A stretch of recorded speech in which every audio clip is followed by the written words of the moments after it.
Shalom Bracha. Bezrat Hashem, demain, si le Mashiach n'est pas encore venu, on va jeûner le jeûne du dit Tevet. Ce qu'on va essayer de faire aujourd'hui, c'est de comprendre quel est le sens de ce jeûne et quelle est sa portée. La première chose, d'un point de vue historique, c'est quoi le jeûne du dit Tevet? Qu'est-ce qui s'est passé le dit Tevet? Le siège. Alors, le dit Tevet, c'est le début du siège. De quel siège il s'agit?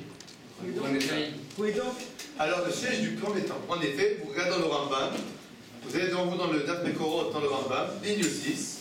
Veloué, Yom Shlishi Betishri Shebo Nera Gdaya Ben Achikam, Menechbet Gachelet Israël, Nishav Besei Latam Gelutam. Ve'asiri Betevet, donc le dit Tevet, Shebo Samach Melech Babel Nebuchadrezzar Arasha Yerushalayim. Donc le dit Tevet, c'est le début du siège qu'a fait Nebuchadrezzar sur Yerushalayim. Nebuchadrezzar, c'est quelle époque? Le premier temps. Via Bematzor ou Matzor, qui l'a amené Yerushalayim, donc dans un siège difficile. Donc, dit Tevet, c'est pour Beit Rishon. Ensuite, quel autre jeune nous avons qui ont trait au temple? Alors, on a Yudzaïn Bet Tammuz. 17 Tammuz, c'est pourquoi 17 Tammuz? La première brèche de la muraille. D'accord, très bien. De quel temple? Deuxième. Ah non. Les deux. Ah non. Du deuxième. Du deuxième. Regardez.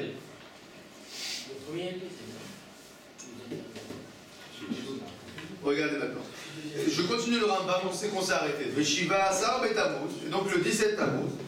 Chamisha Dvarim Eru, il y a 5 choses qui se sont passées à l'époque du 17 Tammuz. Nishlabroa Luchot, les Luchot, Moshe Rabbeinu a cassé les Luchot. Ou Boutal Atamid du Beit Rishon. Et à l'époque du Beit Rishon, ils ont arrêté d'amener le Korban à Tamid. Veuvka Yerushalayim Bechorban Sheni. Donc Yudzaïn Tammuz, c'est pour quel temps? Le deuxième temps. Bon, d'accord. Et Tisha B'Av? Tisha B'Av, c'est les deux. Pour les deux. D'accord. Et on a encore un quatrième jeune qui a lié au temple, qui a un certain lien avec le temple. Gdalia Ben Achika. D'accord. Le tzom de Gdalia, c'est pourquoi le tzom de Gdalia?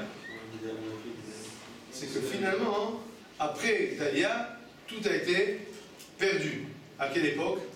Du deuxième, premier. Après. Premier temps. Puisque, d'abord, il y a eu Nebuchadnezzar est venu, il a exilé les Juifs, il a laissé une partie des Juifs avec une certaine, on va dire, autonomie autour de Gdalia. Gdalia a été tué, et cette autonomie a été perdue. C'était quand? Premier temps. Je résume. Donc, ce qui se passe en fait, si je comprends bien, c'est Asara Betevet, c'est pour quel temps? Le premier. Yudzaïn Bet Tammuz et Tisha B'Av, c'est pour quel temps? Le deuxième. Bon. Ça vous a l'air clair? Pourquoi? Pourquoi non? Oui, tu as raison, dans le principe. Mais réfléchis un peu, ça. Réfléchissez un peu. Est-ce que c'est logique que s'il y a eu deux temps, on fasse sur le premier temps? Quand c'est qu'il y a eu comment ça s'appelle? Quand c'est qu'il y a eu le siège autour du premier temps?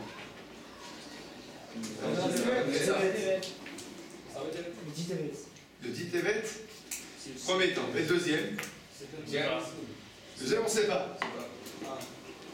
Ah, écoutez, sur quel temps on est en deuil? Deuxième. Sur le deuxième. Alors pourquoi maintenant on rappelle, on va dire, l'histoire ancienne du premier temps? C'est pas logique. Si déjà on veut commémorer le début du siège, quel siège on devrait commémorer? Le deuxième. Et pas le premier. Donc on va nommer ça comme première question. Il n'y a pas un rapport que c'est toujours plus avancé, le deuxième c'est Quel rapport? En quoi ça répond à votre question? même si on l'a reconstruit, le premier ça va quand même un deuil. Alors si c'est comme ça, pourquoi on ne fait pas, par exemple, la brèche Arrête. Dans les deux cas, il y a eu un siège. Les Romains, ils ont fait un siège pendant 3 ans sur Jérusalem à l'époque du Second Temple. Pourquoi on ne commémore pas le début du siège des Romains? Pourquoi on commémore le début du siège des Assyriens et pas celui des Romains? La question est claire. Donc, c'est quoi la question? On commémore le premier au lieu du deuxième. Alors, premier temps.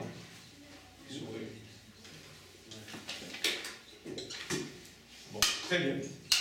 Une autre question qui se pose. Comment vous comprenez le fait que nous avons 3 jeunes sur le même événement? Plusieurs étapes. Pourquoi on est triste aujourd'hui? On a plus de Pour la temps. destruction du temple. Du deuxième temps et du premier temps. À partir du moment où on est triste sur la destruction du temple, a priori, quand je fais Tisha B'Av et que je pleure sur le temple, je pleure aussi sur quoi?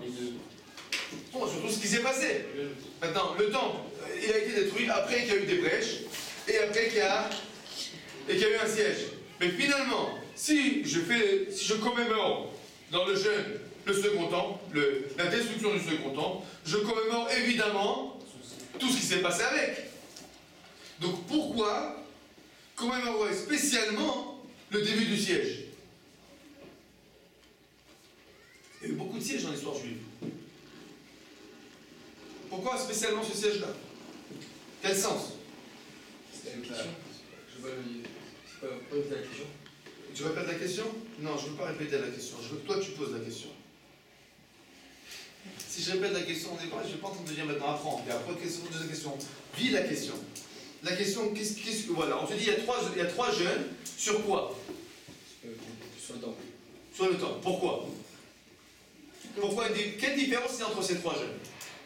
3 étapes différentes avant d'arriver à la destruction. D'accord. Maintenant, dans quel sens ça a de pleurer 3 étapes différentes si finalement, ce que tu pleures pour de vrai, c'est quoi? La destruction. La destruction. Imagine-toi qu'ils avaient fait un siège et qu'après le siège, ils seraient partis. Alors, on n'aurait rien fait. Ils avaient fait une brèche et après la brèche, elle a été recollée. Qu'est-ce qu'on aurait fait? Rien du tout. Alors finalement, pourquoi tu pleures? Sur la destruction. Ben, si tu pleures sur la destruction, eh bien pleure la destruction. Quel sens, quel intérêt à rappeler toutes les étapes? La question est claire? Très clair. Tu la vis? Alors, c'est quoi la question? Mais c'est pas la première, celle-là? Non, pourquoi pourquoi premier temps mais pas deuxième temps? Ça, c'est la première question. Deuxième question qui se pose. Bah pourquoi le siège du premier temps? Pourquoi le siège? Bah c'est la première question. Non, La question, c'est une autre question. on aurait dû faire l'inverse, non Ah, pourquoi le siège et pourquoi le premier temps? C'est 2 questions. Eh ben oui. Ah d'accord. Je comprends pas. C'est quoi la première question? Parce qu'il la vit pas. Essayez d'oublier. Oubliez la question. Comprenez la. Demain, on va faire le tzom. Tu vas jeûner demain? Oui. Ça va être dur. Pourquoi? Pourquoi souffrir? Alors, je vais te dire. Pourquoi tu vas souffrir demain? Parce que tu sais, il y a de cela 350 000 ans, il y a eu un siège. Tu m'as dit un siège de quoi? Réponse. Du temps. Alors pourquoi on pleure? Pour le siège ou pour le temps? Le temps. Pour le temps. Alors pourquoi tu jeûnes sur le siège?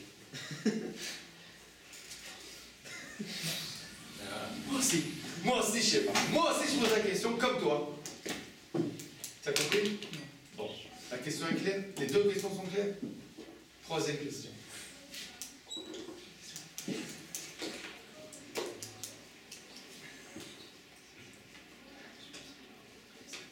Qu'est-ce qu'on va faire demain? On va jeûner. Qu'est-ce qui se passe quand on jeûne? On a faim. Et alors? Pourquoi il faut avoir faim? Pour se rappeler du siège du temps. Tu sais? Il a baissé la main de Maurice. Non, c'est pour qu'on ressente vraiment ce qui s'est passé. C'est pas juste on en parle comme ça. On ressent physiquement ce qui s'est passé. Ah oui, pourquoi quand tu ressens que tu as mal au ventre, alors tu sens les brèches dans la muraille. Ah, parce qu'on a mal, alors grâce au mal, on se dit ça devait faire mal quand ils ont tapé des coups dans la muraille. Parce que la muraille aussi, elle criait. Oui! Non, parce que les Israéliens de l'époque, ils ont eu une douleur à ce moment-là. Ils ont eu une douleur. Non. Ils avaient faim. Non, c'est pas. La vérité, c'est qu'ils avaient faim, tu sais. Ils avaient faim. Il y avait le siège. Parce qu'il y avait le siège. Bon, Bah alors, la question en Grande-Bretagne. Qu'est-ce que ça change à Akadosh Baruch Hu qu'on a faim ou qu'on n'a pas faim? Qu'est-ce que ça lui change? Qu'est-ce que ça fait qu'on a faim? Parce que c'est à cause de nos fautes. Akadosh Baruch Hu, il peut. C'est une question, en effet, c'est une question générale sur les jeunes, mais puisque demain on va jeûner pour ça, alors que demain on comprenne qu'est-ce qu'on fait. Parce que c'est à cause de nos fautes qu'il y a le siège. Moi, ce que je pense, à quoi ça sert un jeûne, Oui. c'est que dès qu'on va avoir faim, on va vouloir manger. Après, on va se dire non, on va manger. Pourquoi? Parce que c'est le jeûne du TVN. Très bonne réponse. Donc c'est une réponse qu'on peut accepter. J'expliquerai pour ça pourquoi je ne suis pas d'accord. Mais non, mais c'est une question logique. Il dit en fait, écoute, c'est comme un rappel. Maintenant, comment on va te rappeler? Tu demandes qui gargouille, tu dis pourquoi ça gargouille? Ah oui, c'est vrai. Mais sans fait, si on te rappelle, sans que ça garde. Hein? Oui, a priori, on aurait pu faire un autre système, quoi. On aurait pu dire que toutes les heures, il y a quelqu'un dans les Shiva qui se lève qui dit maintenant, il faut se rappeler du Beth Amikdash. En effet. A priori, ça aurait été plus, ou bien tu sais, une course de, comment ça s'appelle, un concours de dessin. Celui qui fait le plus beau dessin pour nous rappeler. Oui. J'avais une explication un jour, c'est que avant la truc du Beth Amikdash, quand les amis, en fait, c'est remplacé par les corbanotes. Donc ils allaient brûler le corban au temple. Maintenant qu'il n'y a plus le corban, comment on remplace ça? On jeûne. Pourquoi? Parce que ça brûle les graisses de notre Alors, ventre. quand on jeûne, ça nous brûle les graisses. Et Akadosh Baruch Hu, qu'est-ce qu'il fait avec ces graisses? Ce qu'il dit, c'est vrai, c'est pas faux ce qu'il dit. C'est marqué dans la Tfila de Yom Kippour. Dans la Tfila de Yom Kippour, on dit aujourd'hui, on n'a plus de korbanot, alors prends les graisses que j'ai brûlées en ne mangeant pas et prends-les en tant que korban. Bon, c'est marqué dans la Tfila de Yom Kippour. Donc tu as forcément raison, mais je comprends pas pourquoi. D'accord? Je comprends. Qu'est-ce que ça change à Akadosh Baruch Hu qu'on brûle des graisses ou qu'on ne brûle pas des graisses? Akadosh Baruch Hu aime le régime. Soyez beaux, il faut que les juifs soient beaux. Comment ils vont être beaux? On leur fait des jeûnes toutes les quelques semaines, comme ça après ils sont sveltes. Peut-être parce que c'est dans le. Les hommes, ils ont l'habitude de. C'est pas une raison. C'est juste que quand il y a un événement triste qui se passe, les hommes,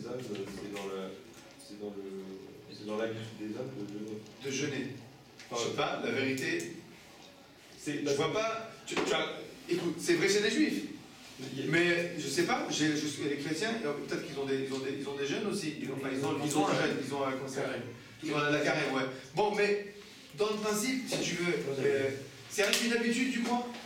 Les sages, ils ont dit, écoutez, puisque tout le monde, quand ils sont tristes, alors ils font des jeûnes, bah nous aussi. A priori, il y a quelque chose d'autre. D'accord? Bon, la question est claire? Vous vivez la question? Oui. Alors c'est quoi la question? Pourquoi pas manger? On a faim. Voilà, on est comme ça. On a faim. C'est une question pour tous les jeunes, ça. Ben oui, c'est une question pour tous les jeunes. Mais puisque demain tu vas jeûner, au moins que demain tu saches pourquoi. Bon.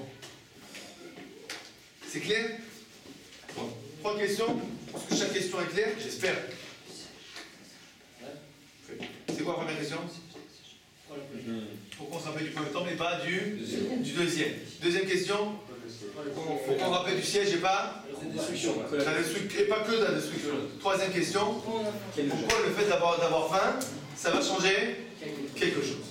Bon, puisque tout est clair par Hashem, on va commencer, on va essayer de voir deux approches. Les attachés, on va voir deux approches sur la question et deux manières donc d'appréhender le problème. Alors la première approche, les attachés, on va voir, c'est l'approche du Ritva.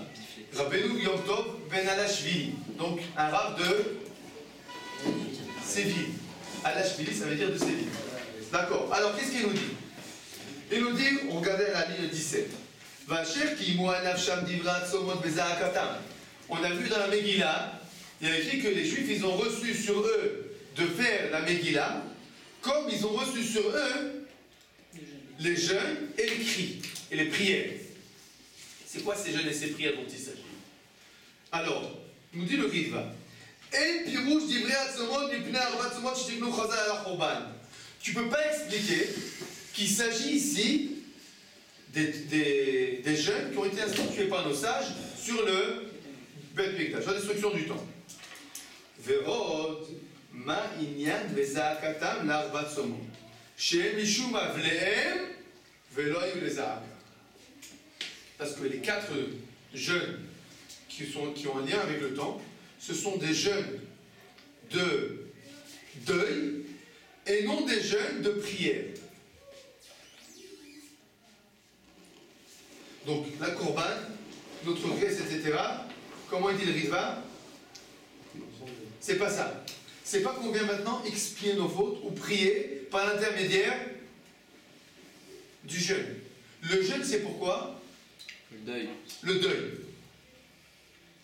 C'est beau comme explication. C'est dire quoi? C'est dire quoi? Vous avez compris? Non. Ah. Alors vous regardez tous, vous vous taisez. Qu'est-ce qu'il veut nous dire? En quoi le fait de jeûner, c'est un lien avec un deuil? Quel rapport? Ah. Alors tu nous dis, peut-être quand on est endeuillé, on n'a pas d'appétit. Alors regarde ce que nous dit l'Agmara. Écoutez cette histoire que l'Agmara nous raconte. L'Agmara dans Baba Bat. Tanou Rabban. Kshechara Babaï Bashnia. Quand le temple a été détruit pour la deuxième fois. Rabou Prochim Beisraël, Shelo Lechol Basar Velo Lishtot Yain. Il y a eu beaucoup de juifs qui ont arrêté de manger de la viande et de boire du vin. N'est pas l'aime Rabbi Yoshua. Rabbi Yoshua a voulu les raisonner. Amar Lehem, Banaï, Mipnei Mayatem Ochlim Basar Veyatem Shotim Yain. Mes enfants, pourquoi vous ne mangez pas de la viande? Pourquoi vous ne buvez pas du vin? Amrolo, Nochal Basar Shimimenu Mekrivin Agabe Mizbeach Ve'arshav Batel. Quoi? De la viande? Tu sais ce que c'est la viande? La viande, c'est les corbanotes qui étaient sur le misbéach, sur l'autel, des sacrifices. Et maintenant, il n'y a plus de sacrifices. Comment nous, on va manger de la viande? C'est impossible. Rien que je vois le rôti, qu'est-ce que ça me rappelle? Le Beth Amikdash. Impossible, incapable. Quoi? On va boire du vin. Le vin, où c'est qu'il y avait du vin? Le vin, on versait du vin sur les corbanotes dans le Beth Amikdash. Ce vin qui était versé, quand je vois du vin, rien que je vois la coupe de vin qui commence à verser, je commence à pleurer. Ça me rappelle quoi? Le Beth Amikdash. Amarle. Maintenant, Rabbi Yoshua va aider à leur répondre. Imken lechem lo nochal, shekvar batlu menachot. Et écoutez, mais alors quand vous mangez du pain, allez, on faisait au Beth Amikdash, on amenait tous les jours des menachot, c'est du pain. Comment vous mangez du pain? Efshar beperot. Ils lui ont dit, ah c'est vrai, tu as raison. Bon, oublie le pain. On va manger que des fruits. Et Rof non aura, c'est par Biknou Bikourim. On devrait mettre des fruits. Mais les fruits, on a amené les Bikourim au Beth Amikdash. On a amené, d'accord? On a amené les Bikourim à l'époque de Shavuot. Donc, vous ne pouvez pas manger de fruits non plus. Efshar beperot acherim. Il dit, bon d'accord, tu sais, les Bikourim, c'est sur combien de fruits? Les 7 fruits d'Eretz Israël. Les dattes, comment ça s'appelle, les figues, le blé, l'orge, etc. Bon, on mangera tous les jours des pois chiches et des haricots. Alors maintenant, écoutez ce qu'il leur dit. Maïm non ishte, shekvar batel isochamen. Ils étaient d'accord. Mais l'eau, quand vous buvez de l'eau, on prenait de l'eau et on la versait au Beth Amikdash sur le Mizbeach à quelle époque? À l'époque de Sukkot. Donc quand vous voyez de l'eau, qu'est-ce que vous devez faire? Boire de l'eau qui était sur le Beth Amikdash. Château. L'eau, je vais envoyer. L'eau aussi, on mettait au Beth Amikdash. À l'époque de Sukkot, on prenait de l'eau, on versait sur le Mizbeach. L'eau sur le sacrifice. Oui. Et donc il leur dit, si on va avec notre logique jusqu'au bout, alors quoi? Même de l'eau, vous pouvez pas boire. Bon, conclusion, qu'est-ce qui s'est passé? Château. Ils se sont tus. Amar Alem, Rabbi Yoshua a dit la chose suivante. Benaï, Bovo Malachem, venez écoutez ce que je vais vous dire. Chez Loli Tabel Kolika, de ne pas s'endeuiller Bichlal, de ne pas s'endeuiller du tout, c'est impossible. Chez Gvanik Zera Zera, avec ce qui s'est passé sur nous, c'est impossible de ne pas être en deuil. Les Tabel de Termidaï, de s'endeuiller à outrance, ça aussi c'est impossible. On ne peut pas prendre sur soi des choses que l'ensemble de la population ne peut pas supporter. Et donc, la Gemara après nous explique qu'est-ce qu'on fait en souvenir du temple. On fait à l'entrée de la maison une coudée sur une coudée sans peinture. Quand on met une table, toujours n'oublier un couteau, etc. Plein de petites choses, plein de petits symboles qui vont nous rappeler la destruction du temps. Normalement, on fait ça aujourd'hui. Oui. Le truc de la table. La table, il y en a beaucoup qui ne font pas, en effet. Mais non, Mais- il fait comment la dernière personne pour manger? C'est la- Non, il suffit qu'ils disent: ah, il manque un couteau, amenez-moi un couteau. Ah, d'accord. D'accord? Bon. Qu'est-ce qu'on va de cette Gemara? Pourquoi ces gens-là, ils n'ont pas mangé la viande, ils n'ont pas bu du vin? Dans quel sens? Ah, c'était pour se rappeler? Non, mais on va pas se faire un kiff. On va pas se faire un kiff alors que le Beth Amikdash, il est- Alors c'est quoi? C'est comme il a dit, non, on n'a pas d'appétit. On n'a pas d'appétit. Quelqu'un qui est endeuillé, tu lui dis: viens, je t'ai fait un beau steak. Qu'est-ce qu'il va te dire? Ah non, non, je peux pas, je suis en deuil. Ou bien il va te dire: non, j'ai pas faim. Qu'est-ce qu'il va dire? J'ai pas faim. J'ai pas faim. Comment je vais manger maintenant un steak avec ce qui s'est passé? Dans le sens que le fait qu'on soit endeuillé, c'est pas que on peut pas manger. On veut pas manger. C'est impossible. Donc demain, on va pas manger parce qu'on n'a pas faim demain. On aura faim. Non, c'est pas vrai. On est censé pas. Oh, on est censé pas avoir. Bon, alors qu'est-ce que ça veut dire? Alors avec qui on joue là? Si tu manges bien avant, tu n'auras pas faim. La vérité, ce qui se passe. Regardez ce qui se passe. En fait, à l'époque du temps, quand les gens ils ont jeûné, pourquoi ils ont jeûné? Vraiment, ils n'avaient pas faim. Pourquoi nous aujourd'hui, on a faim? Parce qu'on ressent pas. C'est ça le problème. C'est que nous, on n'a pas vécu la destruction du temple. Donc nous, quand on nous dit le temple a été détruit, tu dis: ah ouais. Ah oui, c'est vrai, ça a été détruit, c'est un événement historique. Mais pour nous, c'est quoi? C'est quelque chose qui est marqué dans le calendrier. C'est pas quelque chose qu'on a vécu. C'est ça notre problème. C'est que nous, on n'est pas conscient qu'est-ce que ça veut dire avoir perdu le temple. Alors qu'est-ce qu'il faut faire en fait en ce jour-là? Si nous, on a un petit peu faim, qu'est-ce qu'il faut? Alors maintenant, il faut essayer de comprendre. Il faut qu'on essaye, nous, dans ce moment-là, dans ce jour du jeûne, de se dire: dis-moi, a priori, je ne devrais pas avoir faim. Pourquoi? Parce que si je comprenais, j'aurais pas faim. Donc qu'est-ce qu'on doit faire aujourd'hui, demain? C'est forcé de comprendre. Il faut s'efforcer de comprendre. S'efforcer de comprendre qu'est-ce que ça veut dire avoir perdu le temple. Alors la vérité, c'est que c'est impossible. La vérité, c'est que c'est impossible. Parce qu'on l'a pas vécu, et on n'a personne qui est là pour nous raconter. On peut essayer de s'imaginer. Je vous donne un exemple, peut-être pour essayer d'approcher la chose à notre esprit. Est-ce qu'on aurait voulu être tous les jours comme à la dernière minute de l'année? Vous savez que Yom Kippour, on s'élève, on arrive finalement à un certain summum.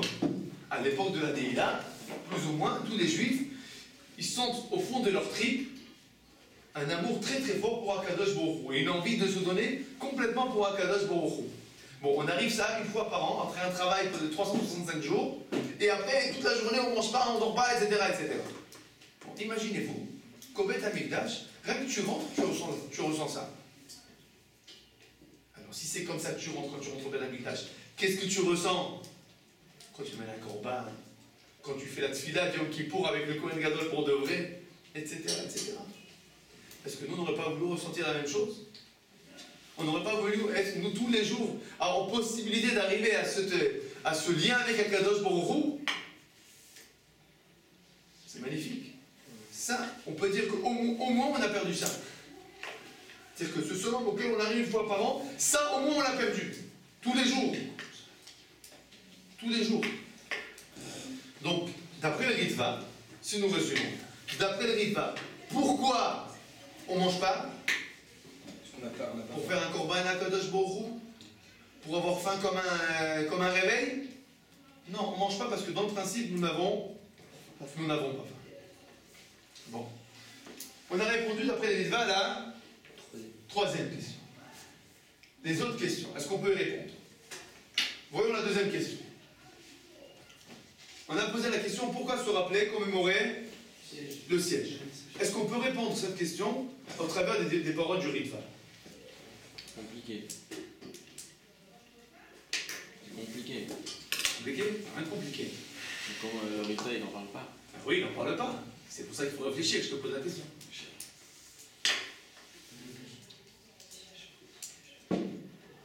Dites-moi, quand c'est qu'on est en deuil sur le Beth Amikdash?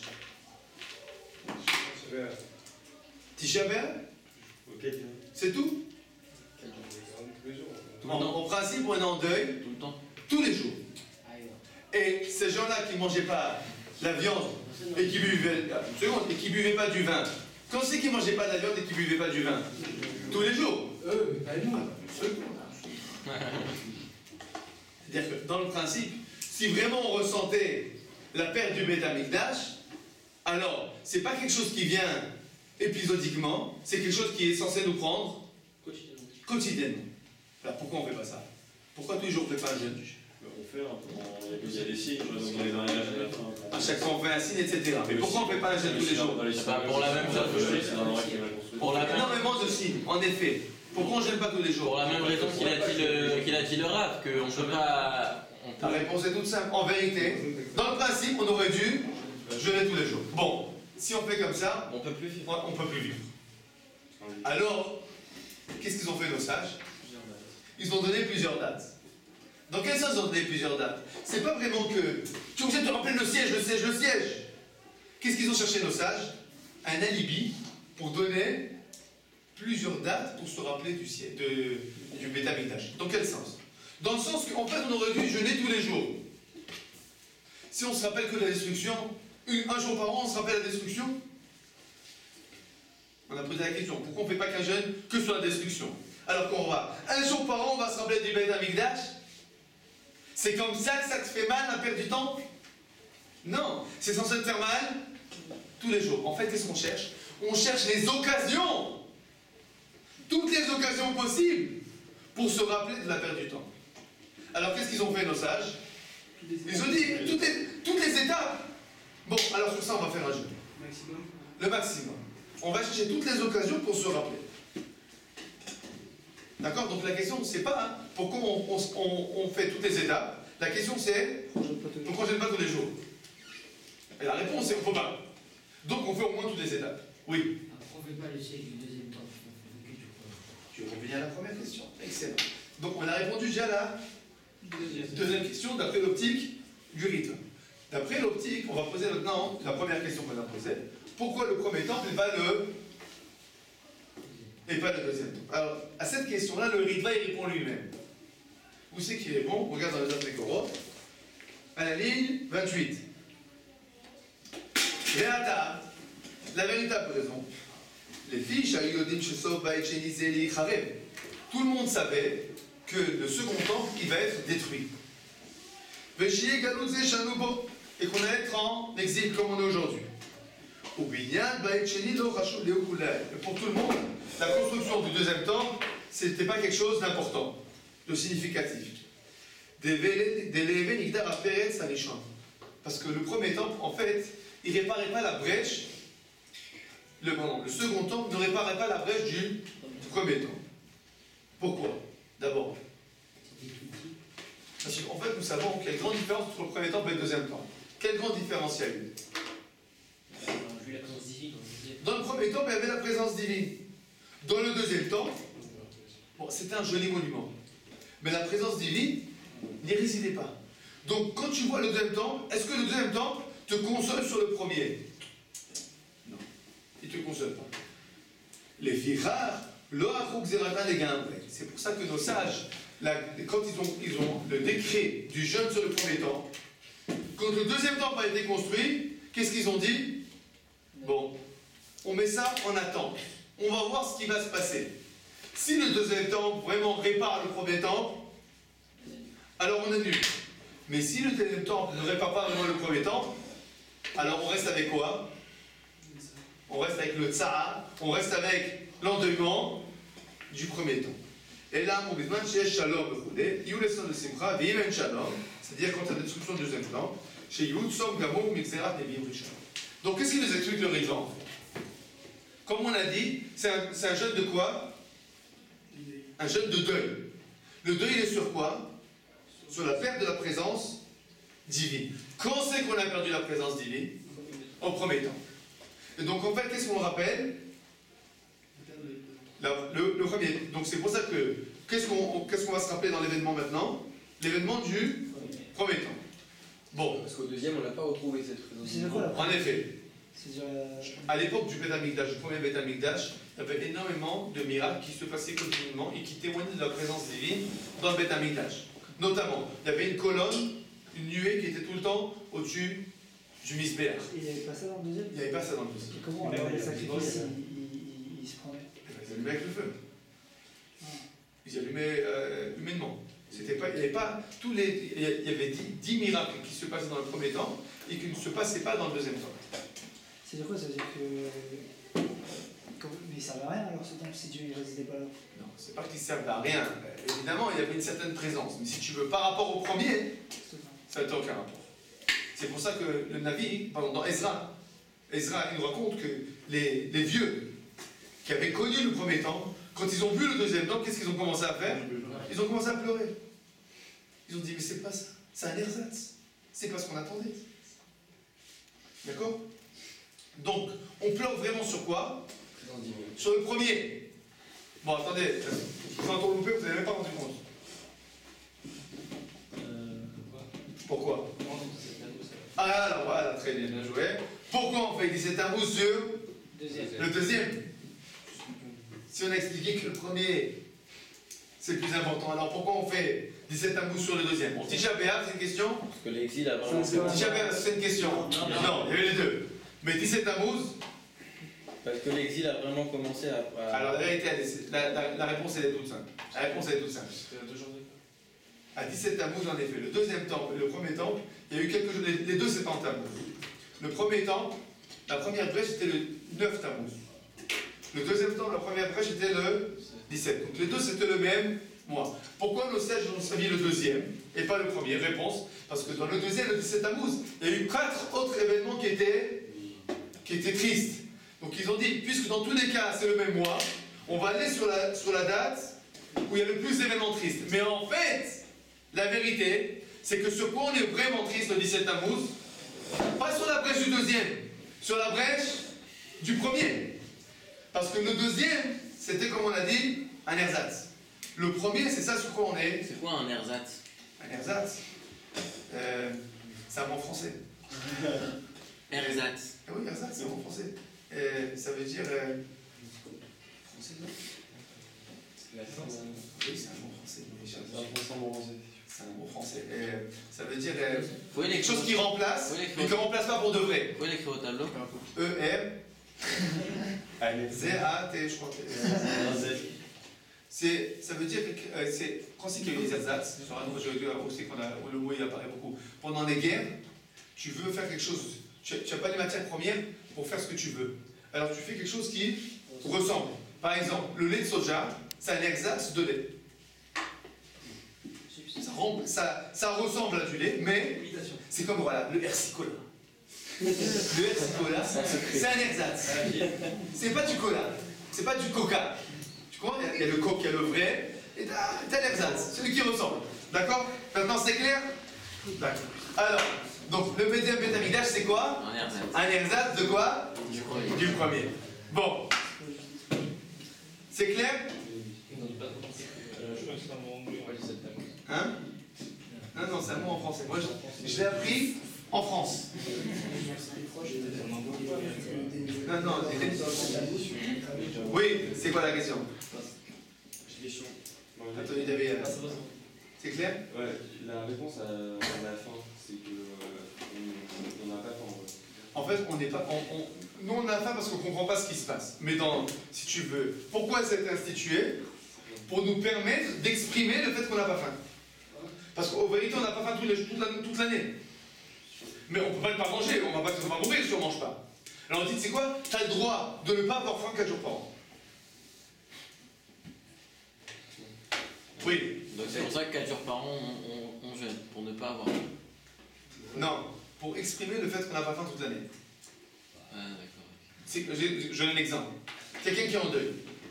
Les 7 jours de deuil, Laurent Léno, sur son père, sa mère, sa femme, son frère, sa soeur. D'accord? Il a faim. La vérité, c'est qu'il a faim. Pas trop. Mais on lui dit quoi? Mange, il faut que tu manges. Si tu manges pas, tu vas te dépérir. Alors mange. Mais comment il mourit? Parce qu'on lui a forcé. Si on ne lui avait pas dit de manger, qu'est-ce qui serait passé? Il n'aurait pas mangé. C'est exactement comme ça. Nous aussi, on est comme ça. Toute l'année, on n'a pas envie de manger. Le Beth Amikdash, on est sans Beth Amikdash. Non, mais non, ça, j'ai dit, mais il faut que tu Faut manges. vraiment être comme ça. Mon fils, si tu manges pas, tu vas pas pouvoir faire les mitzvot, tu vas pas pouvoir servir à Kadosh Baruch Hu. Et il y a 4 jours par an, on lui dit, tu sais quoi, si t'as pas faim, mange pas. Alors qu'est-ce qu'on dit? Chouette.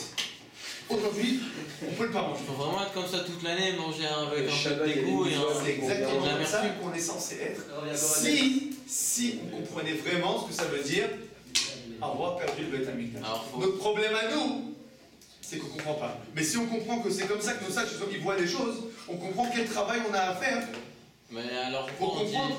il faut être Hachem Bessimra et tout ça, alors si on doit tendre vers cette amertume-là? Alors, il y a une amertume, il y a une doute à chez Bessimra dans ce que je fais aujourd'hui. Mais je suis quand même triste de ne pas voir ce que je peux faire. C'est deux choses différentes. Un peu compliqué. On n'est pas. Non, c'est pas. Pourquoi on mange le rouge Shabbat alors? Quelqu'un qui est. Faut être curieux et triste en même temps. Ben, oui. Quelqu'un qui est en deuil, il ne doit pas faire les mitzvot de Simra. Quel mitzvot? Quelqu'un qui est en deuil. Quel mitzvot? Les mitzvot qu'il fait toute la journée, il met les tefilines le matin, il est en deuil. Il ne fait pas les mitzvot avec joie. La mitzvah, il la fait avec joie. Il est triste sur le deuil. Un peu Pourquoi compliqué. les Mézal mangeaient beaucoup Shabbat? Un être humain, il est capable de cette contradiction. Ok. On l'a vu cette contradiction. La Gemara nous dit celui qui reçoit une mauvaise nouvelle, que son père est décédé. Mais c'est aussi une bonne nouvelle, parce que maintenant il hérite. Alors il fait 2 brachot. Première bracha, il fait Dayana Emet, sur la mort, et après il fait Atov Amedi, sur l'héritage. L'homme, mais c'est vrai, c'est-à-dire que l'homme il est capable de vivre 2 choses contradictoires. Notre cœur il est assez large pour vivre les contradictions. Excusez-moi, tout le monde.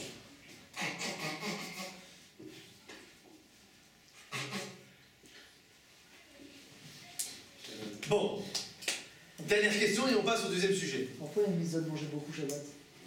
Shabbat c'est spécial. Shabbat c'est Merin dans la Baba. C'est comme le monde futur. C'est-à-dire on peut oublier la discussion de temps. Shabbat on est à un autre niveau. En effet, Shabbat on est à un autre niveau. Bon. Mais on parlera de Shabbat parce que Davka, le seul jeune qui peut tomber Shabbat, vous savez c'est quel jeune? Non, c'est à Kippo et à Sarah Benevet. Et il faut comprendre pourquoi. Bon, Si on continue. On continue. Si- J'ai dit on continue. Alors maintenant, Si ton Shabbat pour notre Shabbat? c'est pas possible. Alors on a dit, le premier jeune, c'est la première raison, la première vision, c'est la vision du qui? Du Ritva. Et c'est quoi sa vision? C'est un deuil. Un jeune de deuil. Bon, maintenant on va voir une deuxième vision. Deuxième vision, la vision du Rambam. Donc Maïmonide, pas juste. C'est juste ce qu'on va dire. Yesh Sham Yamim. Yesh Sham Yamim. שכל ישראל מתענים בהם מפני הצרות שיראו בהם, כדי לעורר הלבבות. Il y a des jours où on est en jeûne, pourquoi? Pour réveiller les cœurs. ולפתור דרכי התשובה, et pour faire תשובה. ויהיה זיכרון למעשינו הרעים ומעשי אבותינו שהיה כמעשינו עתה. C'est pour se rappeler de nos mauvaises actions et des mauvaises actions de nos pères. עד שיגרם להם ולנו אותן הצרות. Et c'est à cause de nos mauvaises actions qu'on a eu toutes les souffrances qui nous sont arrivées. Chez les Zichron Varimelu, en se rappelant les mauvaises choses qui nous sont arrivées, on va faire tchouva et on va mieux se comporter. Bon, alors comment le Rambam il conçoit les choses? Le tzom, c'est quoi? C'est quoi le jeûne? C'est le jeûne pour le repentir. C'est un jeûne de tchouva. Bon, et la question qui se pose, quel rapport entre le jeûne et la tchouva? A priori, tu veux faire tchouva? Et bien, le jour de jeûne, demain, marathon, chourim toute la journée. Que des chourim de moussa, hein, pas des chourim de marcharet. Non, moussa toute la journée. Faire des tchouva. Pourquoi ça ne suffit pas? Pourquoi il faut jeûner? Parce que quand on jeûne, on est mal à voir la chaîne. C'est ce que j'ai dit. Quand il qu'il est mal, en gros, il prie Hachem pour qu'il aide. Pourquoi? Quel rapport entre le fait d'être mal et de prier Hachem? Dès que t'es mal, t'es pas bien, t'as un problème et tout, tu pries Hachem. Pourquoi? C'est comme ça. Comment ça c'est pourquoi? Comment ça c'est comme ça? Moi, La comprends défilade est pourquoi pas c'est comme ça. Parce que Hachem, il peut tout faire, donc tu vas le voir lui. Mais tu comprends que c'est tout à fait, on va dire que ce que tu es en train de dire là, c'est tout à fait, comment ça s'appelle? Mais l'artificiel. Artificiel. C'est pas artificiel. Ben, tu veux prier à Kadosh Baruch Hu, je vais t'aider. F1, comme ça tu vas prier à Kadosh Baruch Hu. C'est ma mâche, tu peux le faire. Non, c'est un symbole. Ah ben là, quoi? Ce que je veux comprendre, moi, c'est quoi le symbole? C'est ce que je veux comprendre. Pourquoi le fait qu'on jeûne, ça nous amène à nous repentir? Alors on aurait pu croire, tu sais, pour se repentir, peut-être que le jour de Moussard, il va pas t'aider, alors il faut que tu aies mal au ventre. Comme ça, c'est pas que ça gargouille, tu dis, faut faire tchouva. Bon, mais là aussi, c'est. Pareil, un élève. Là aussi, c'est artificiel, c'est pas du vrai. Oui. Et que, en fixant un jour de jeûne, Oui. comme ça a une importance pour nous au niveau matériel, donc on fixe ce jour. On sait que par exemple, on sait que demain ça va être un jour de jeûne, donc on se prépare, on attend ce jour, enfin pas avec impatience, mais dans quelque sorte ça donne de l'importance à ce jour. Ça donne de l'importance à ce jour le fait qu'il y ait un jeûne. Ouais, parce qu'on sait que ça va être particulier. C'est vrai que le fait qu'il y ait un jeûne, voilà, tout le monde est stressé, comment on va faire demain pour tenir le coup, etc. Voilà. C'est vrai. Mais, encore une fois, c'est quelque chose d'artificiel. Mais du coup ça donne de l'importance du côté matériel. On doit faire autre chose. Que toutes les personnes qui viennent à la chose ce jour-là, on leur donne 100 $. Je peux te dire, tout le monde en aurait parlé dans toute la ville. Et je peux te dire autre chose, tu aurais plus de participants. C'est gratuit. Ben, justement, moi j'ai quelque chose de mieux à te proposer. Si tu veux que tout le monde s'en rappelle, tu fais de la pub dans toute la ville. Tout celui qui vient demain à la chose d'écouter les drachotes du Rav, il faut faire tchouva, il faut 100 $. On peut participer pour les autres? Hein? Et je prends 2 billets. Pourquoi? Est-ce que je pose la question, tu comprends? Mais c'est quoi le but? Dans quel sens? Le jeûne, c'est pour rendre ça important. Alors, pour rendre ça important, j'ai d'autres manières. Je détache du matériel. On se détache du matériel. Magnifique. Je suis pas d'accord. Pourquoi je suis pas d'accord? Dis-moi pourquoi je suis pas d'accord. A priori, tu peux dire, oh, on se détache du matériel, aujourd'hui c'est pas important pour nous. Mais arrêtez vos histoires. Le matin, le bonhomme il se lève, oh, la gorge elle est sèche et tout. Bon, à midi ça gargouille, tu dis, qu'est-ce que j'ai faim? Le mitra il arrive, il commence à dire, c'est quoi quand termine le jeûne? C'est quoi quand termine le jeûne? Toute la journée il pense qu'à une seule chose. Quand c'est qu'il va manger? Alors tu me dis que le jour du jeûne, on se détache du matériel. Peut-être qu'à Kippour un petit peu, on prie, alors on oublie un petit peu. Mais demain, à Sarah BTV, tu vas voir tous les gens, à Mitra, ils sont tout pâles, et ils te disent c'est quand que ça termine. Vivement l'heure du repas. C'est pour montrer. Non, honnêtement, vous n'êtes pas comme ça? Bon, alors, si honnêtement on est comme ça, alors me dites pas que c'est pour vous détacher du matériel. En quoi ça nous amène au repentir de jeûne? C'est pour montrer un idéal, c'est qu'on aimerait être comme ça. De quoi? On aimerait être comme ça. De quoi? D'être comme ça? De travailler sans essence? C'est vrai que la voiture sans essence, c'est bien. Bon, mais l'homme, il est né avec un réservoir, il faut qu'il remplisse.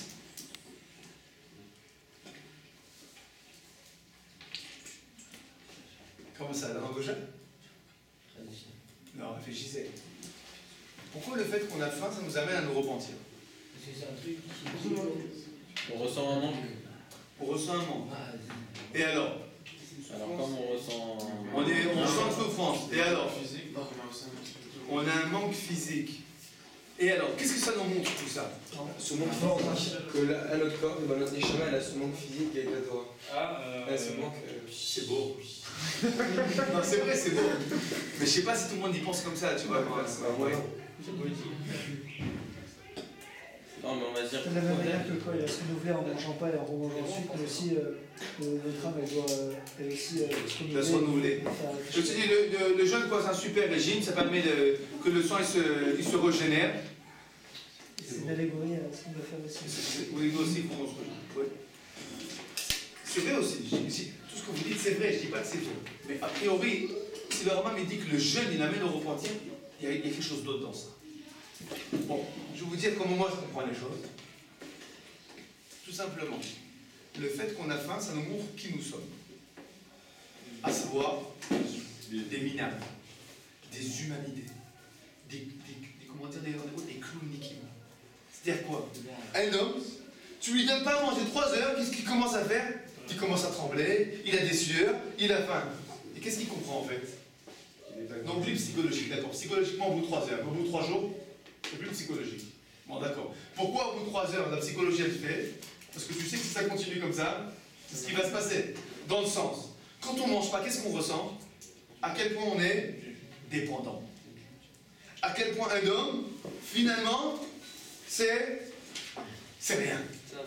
Et quand un homme il se rend compte qu'il est rien, qu'est-ce qui se passe? Alors là, il se dit, écoute, si je suis rien, alors il faut investir dans quoi? Dans ce qui est vrai. Dans ce qui est vrai. Alors, c'est un peu comme ce que tu as dit toi. Le fait qu'on ne mange pas, ça nous amène à prier. Mais dans quel sens? Pourquoi un homme il prie quand il a des difficultés? Parce qu'en fait, il se rend compte que quoi? Que s'il croyait qu'il pouvait compter sur lui-même, et bien il s'est rendu compte que quoi dans la vie? Pas du tout. Pas du tout. Je ne peux pas compter sur moi-même. Avec toute ma force, tout mon argent, toute mon intelligence, si je ne mange pas une journée, je craque. Donc le fait de jeûner, c'est amener l'homme à repentir. Pourquoi le jeûne il amène au repentissement? Parce que le jeûne il montre à l'homme qui il est.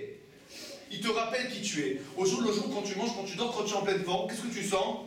Tu as vu mes biceps? Je suis beau comme je suis fort. On te dit viens, on va te montrer. On va te rappeler qui tu es. Comment tu vas te rappeler qui tu es? Ne mange pas une petite journée. D'accord? Le jeûne, c'est en ça qu'il nous pousse. Ah, Oui. Trop carreau peut-être, mais des arabanim, des dayanim, avant de 6 ans, ils jeûnent. Pourquoi alors, tout simplement, exactement dans le même optique. Pourquoi quelqu'un qui doit donner une décision grave, il jeûne? Pour dire en fait quoi? Je sais que Moi, je suis rien. je suis rien. Et donc je demande quoi? L'aide divine. C'est pour ça que quand par exemple on devait mettre quelqu'un à mort, alors les juges, ils allaient jeûner. Ils jeûnaient et après ils refaisaient le dîme. Pourquoi? Une fois qu'on a jeûné, qu'on s'est repenti, qu'on a dit à Kadosh Baruch Hu, on est dépendant de toi, aide-nous à juger correctement, il rejuge. D'accord?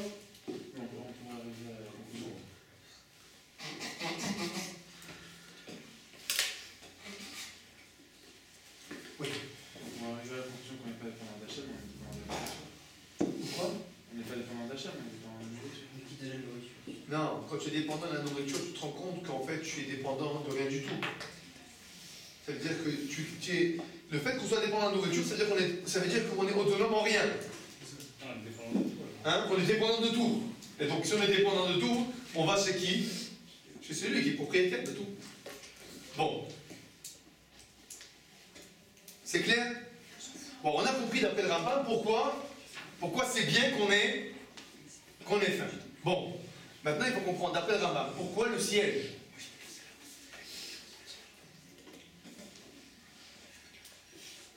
Pourquoi le siège? Alors le Rambam il nous explique, il explique très clair. Pourquoi on fait le jeûne? Pour se repentir. Pourquoi il faut se repentir?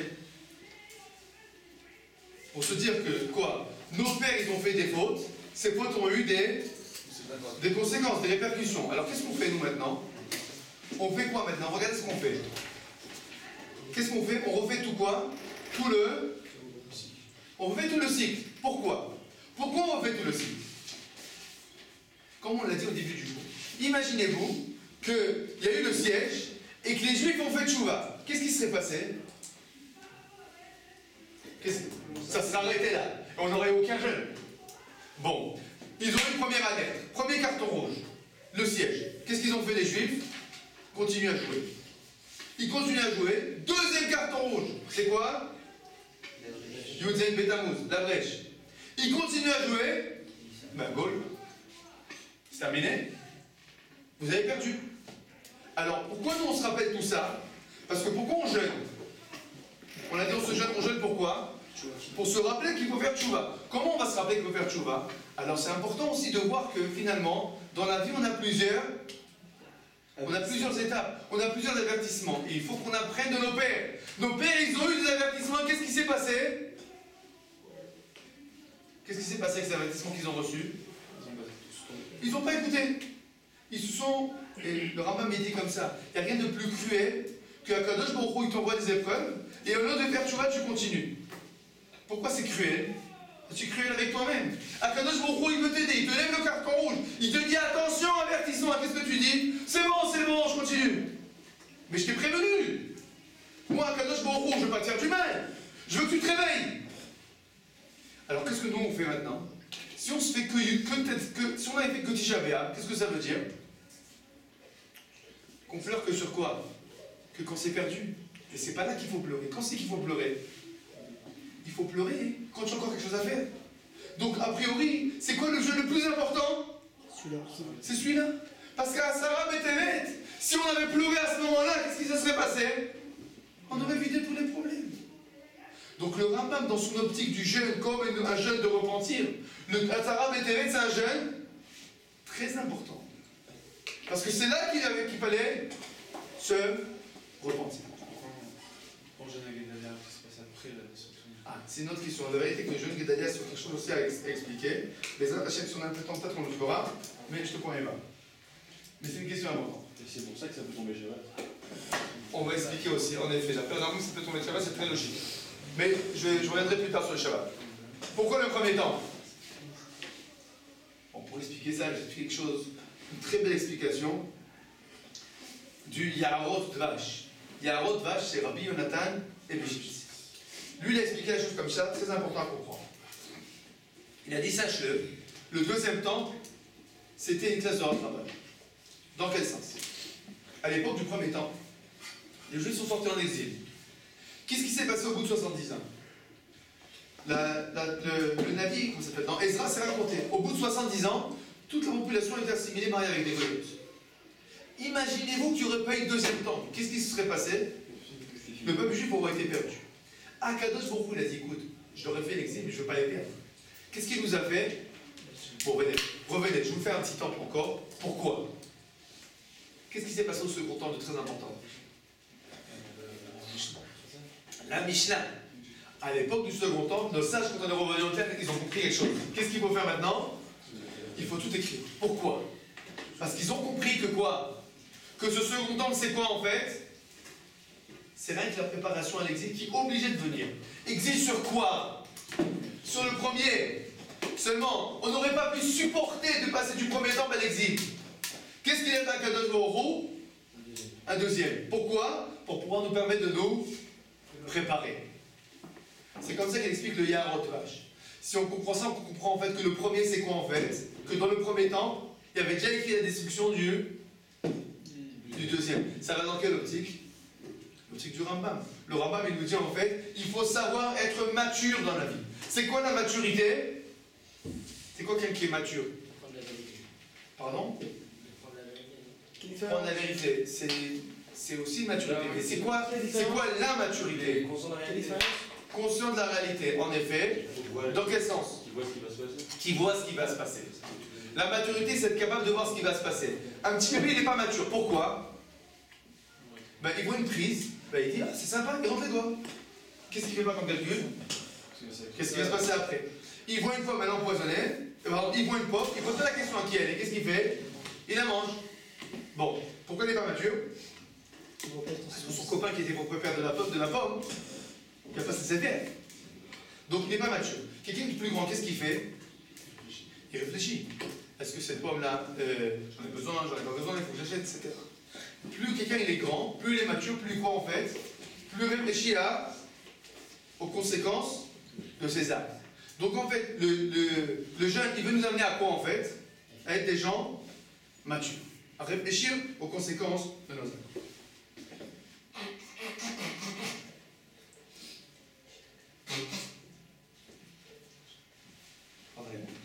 Bon, ça c'est comme ça que, ça c'est des choses dans l'optique du Rambam. Donc on a vu deux optiques. L'optique du Ritva, c'est un jeûne de deuil. L'optique du Rambam, un jeûne de repentir. Alors, je vais terminer par une parole extraordinaire du Khatam Sofer. Écoutez la chose suivante. Le Khatam Sofer pose la question, pourquoi le jeûne de Asara Betevet peut tomber Shabbat? Tous les jeûnes ne tombent pas Shabbat. Pourquoi celui-là il peut tomber Shabbat? Explique le Khatam Sofer la chose suivante. Il nous dit la chose suivante. Tu sais qu'il y a des jours dans l'année où on est jugé pour ce qui va se passer dans l'année. Par exemple, à Rosh Hashanah, on est jugé sur quoi?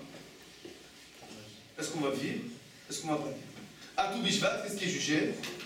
Les arbres, pas les arbres. À Elul, qu'est-ce qui est jugé? Maaser Behema. Quand c'est qu'on est jugé, est-ce que cette année on va avoir le Beth Amikdash ou pas? Le Khatam Sofer dit comme ça. Le jour où Akadosh Baruch Hu il réunit son tribunal céleste pour décider est-ce que cette année il y aura le temple ou pas, c'est quand? Le 10 Tevet. Maintenant, en tant que jour de jugement, alors on a le droit de jeûner, même le Shabbat. Quel autre jour on est jugé où on jeûne même le Shabbat? Yom Kippour. Parce qu'au jour d'aujourd'hui, le jour de demain, c'est demain qu'on va être jugé. Est-ce que cette année on aura droit au Beth Amikdash ou pas? Maintenant, d'après ce qu'on a vu, c'est très compréhensible. Pourquoi c'est compréhensible? Parce que finalement, comme ce qu'on a vu dans le Rambam, c'est quoi Sarah Betevet? C'est le début du début. Si ce jour-là on avait fait tchouva, on n'aurait pas eu les conséquences. Donc c'est demain qu'on va être jugé. Est-ce que cette année on aura droit au Beth Amikdash ou pas? De quoi ça va dépendre? De deux choses. Premièrement, est-ce que nous attendrons la venue du Beth Amikdash? C'est-à-dire que, qu'est-ce que nous a expliqué les Ritva? Pourquoi il y a toute cette sommote? Pour nous rappeler qu'on est censé être en deuil constamment. Donc au moins demain il faut être en deuil. Deuxième sens du jeûne, se rappeler qu'à chaque acte, il y a une conséquence. Et donc de réfléchir avant de faire nos actes, pour ne pas en subir les conséquences. Si on se rappelle de ces deux choses-là, à savoir, on attend le Beth Amikdash et on répare nos actions, alors demain on sera jugé Bezrat Hashem cette année pour recevoir le Beth Amikdash. Dira-t-on Bezrat Hashem que demain nous n'ayons pas à jeûner, mais que si jamais nous ayons à jeûner demain, que demain nous serons jugés et Tova Libracha, que cette année Bezrat Hashem nous serons le Beth Amikdash. Bon, on va donner un Léolam. Amen. Amen. C'est une halakha qu'on jeûne même Shabbat à le JTF? C'est une halakha?